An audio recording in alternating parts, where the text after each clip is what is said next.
Então a gente tem que criar as capacidades, andar o mais rápido que a gente conseguir, de maneira que a gente consiga participar desse jogo global, seja a série que seja, A ou B.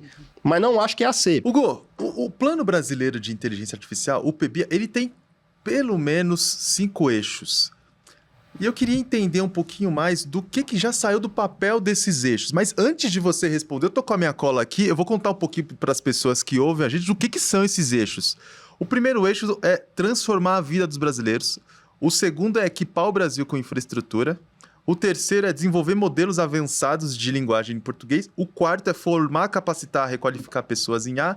E o quinto é promover o protagonismo global do Brasil. Em resumo, tem muito mais coisa além disso, mas para as pessoas se familiarizarem com o que o PBIA diz, é por aí. O que disso já saiu do papel?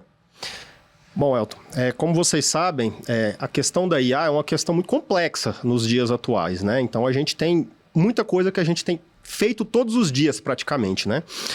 Nesses últimos tempos, a gente tem se preocupado muito com as entregas. E como que é o acompanhamento do plano, né? A gente tem o acompanhamento, obviamente, porque o MCTI, a maior parte do financiamento vem pelo Fundo Nacional de Ciência, Tecnologia e Inovação, o FNDCT, né?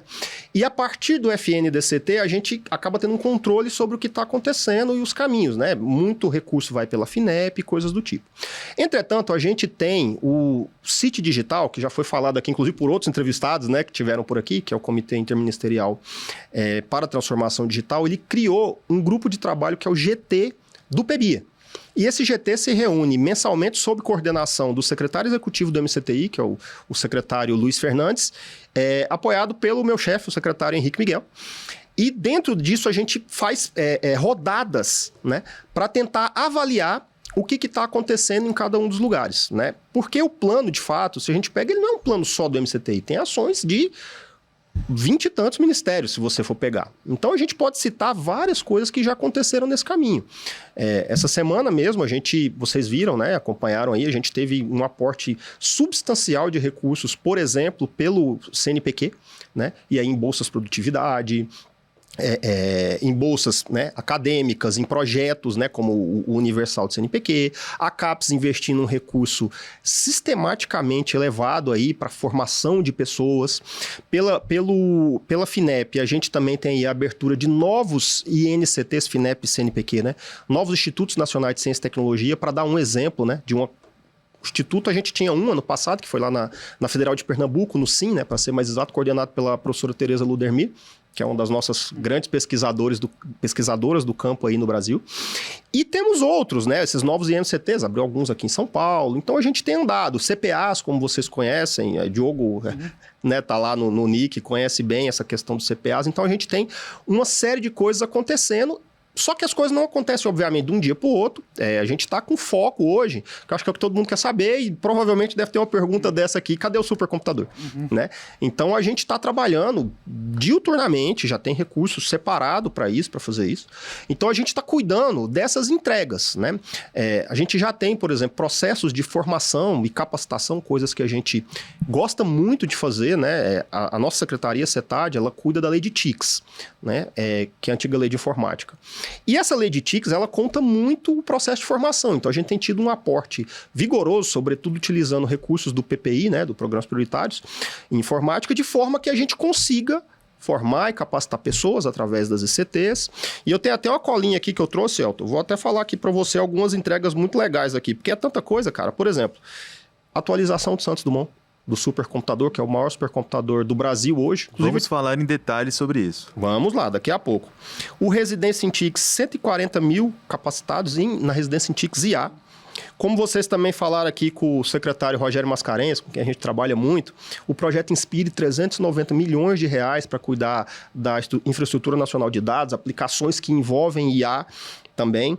Tivemos ano passado o lançamento, no último dia do ano praticamente, assim, no último mês, o RAI, né, que é Recursos Humanos, né, de Altas Capacidades para as empresas. Então, as empresas conseguem colocar mestres e doutores para desenvolver projetos, recebendo uma bolsa. Deixa eu ver aqui o que mais. 52 milhões do Proinfo, 800 projetos no CNPq, reestruturamos o Sinapad, que é o Sistema Nacional dos Computadores de Alto Desempenho, a quantidade de cursos de graduação que estão sendo abertos atualmente, isso aí vocês devem estar acompanhando, que isso virou, eu posso citar aqui a minha universidade é o TFPR, eu sou professor da Universidade Tecnológica Federal do Paraná, no campus Ponta Grossa.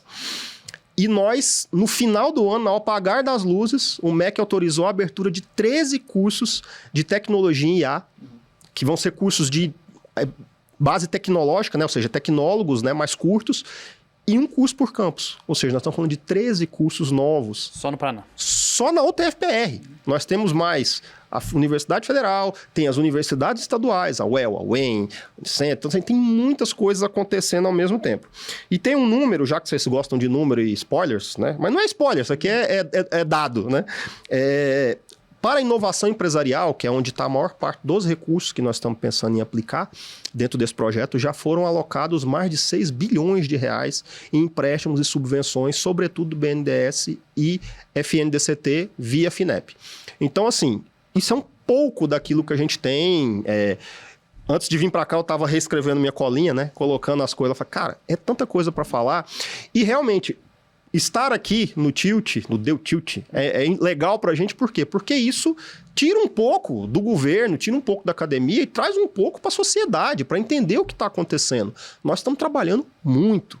Né? Eu cheguei no Ministério em abril do ano passado e eu brinco que eu morro de tudo, menos de tédio, porque todo dia é uma surpresa e sempre muito trabalho a ser feito. Hugo, e você trouxe alguns números aqui, acho que também para a gente contextualizar para a nossa audiência. O PBIA, então, ele prevê 23 bilhões de investimentos, né, em diferentes frentes e diferentes projetos, o que a gente entende, assim, quando saiu o PBIA, teve muita gente que elogiou, inclusive pelo montante, né, 23 bilhões para uma política pública, que é um valor, assim, muito bom, né? Pensando na realidade brasileira. Ao mesmo tempo, a gente, conversando, né, com pares e conversando com a sociedade, fala, 23 bilhões que é muito para o Brasil, mas quando a gente compara com investimentos feitos nos Estados Unidos, principalmente na China, mas nos Estados Unidos, assim, é na ordem de 200 bilhões de dólares, né? Como que a gente começa a entender o papel do Brasil na cena de inteligência artificial global? Pensando assim, do ponto de vista de país, pensando de vista como Ministério de Ciência e Tecnologia, que jogo a gente quer jogar? Ou qual liga a gente quer jogar? A gente quer jogar uma Libertadores? A gente quer chegar na Champions League? Vai jogar um Intercontinental? Vamos chegar no Mundial? Como que vocês veem isso? Hoje a gente vai jogar o Interclasse. Hoje a gente vai jogar Interclasse. Como que vocês veem hoje o papel do PBIA nesse processo também? Gente, na verdade, acho que isso nem tem muito segredo. Quando a gente propôs o PBIA, a gente é muita gente, né? O Ministério propôs o PBIA, eu não estava lá ainda, né? Um processo coordenado pelo CCT. A gente olhou qual estava sendo a ordem. CCT é o Conselho de Ciência e Tecnologia. Perdão, isso.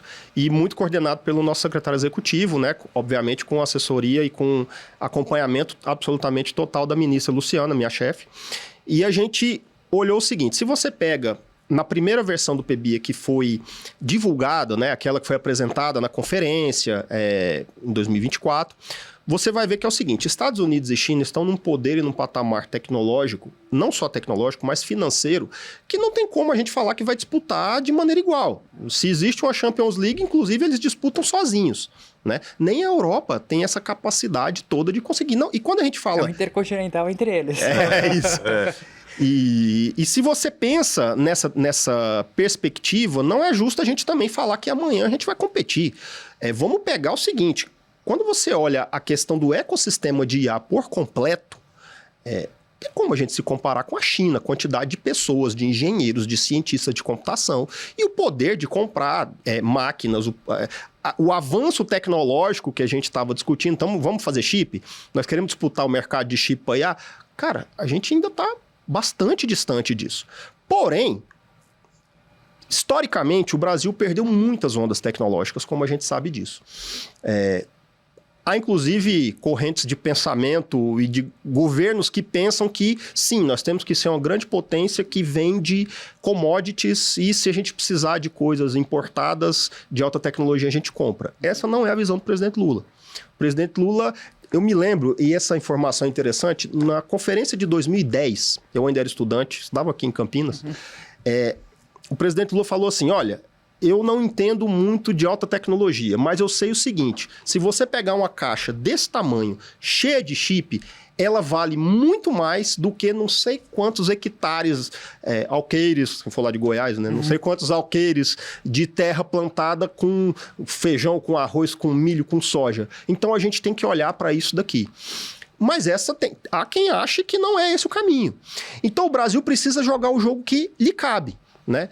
E claro, a gente não vai fazer nada sozinho. Quando a gente coloca esse aporte de recursos, você vê, né? São 2 anos praticamente, 1 ano e meio de PBIA.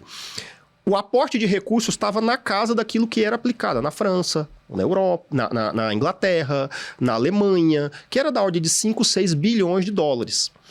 Esses números mudam muito rapidamente, então não preciso falar a questão geopolítica como está confusa nos dias atuais. Então, assim, esses aportes de recursos são sempre importantes e se você pegar as estruturas do Brasil que a gente tem de aplicação de tecnologia, historicamente, a gente, de fato, nunca olhou muito para essa questão. Então, a partir do momento que a gente lança o plano, já é um passo adiante. Já é o Brasil olhando assim, falando, olha, a gente quer participar desse jogo, de acordo com o que cabe à nossa economia, de acordo com o que cabe dentro do nosso potencial de formação de pessoas, mas lembrando que é o seguinte, tudo bem, o Brasil é a 10ª economia do mundo, nós estamos dentro de um jogo global aí de tecnologia, temos um ecossistema de formação de pessoas muito importante, formamos excelentes mestres, doutores, temos muitas boas universidades no Brasil, programas de pós-graduação pungentes e relevantes, né? Então a gente está entrando nesse jogo para disputar onde nos cabe. Amanhã nós vamos disputar na mais alta tecnologia. Gente, ninguém nem produz o que Taiwan produz. E é o único país que ainda está aquela confusão geopolítica ali com a China e tal. Nem os Estados Unidos conseguem competir. Então a gente tem que se colocar aonde nos cabe. O que eu tenho né? A discussão ali dentro do Ministério. A grande questão é que existem muitas aplicações. Na verdade, a maior parte das aplicações não vai demandar a crista da onda, o estado da arte da IA. Então, acho que é aí que a gente tem que estar olhando. Né? A gente tem potencial para fazer muitas coisas. E nessas coisas, nesse locus, é que a gente tem que estar de olho. E, claro, sempre tentando alcançar. Obviamente, não se chega amanhã. Né? Gosto do exemplo dos caças Gripen. Né? Nós compramos já tem algum tempo. Um investimento grande, 36 bilhões, 1,5 vezes o PBIA. O primeiro caça está começando a voar agora. Sei lá quantos anos tem isso. Acho que foi comprado no governo Dilma, se não estou enganado. Né? Quantos anos tem isso? Quase 10 anos. E agora que a gente está colocando um caça para voar. Mas nós estamos aprendendo a fazer. E isso é que é importante.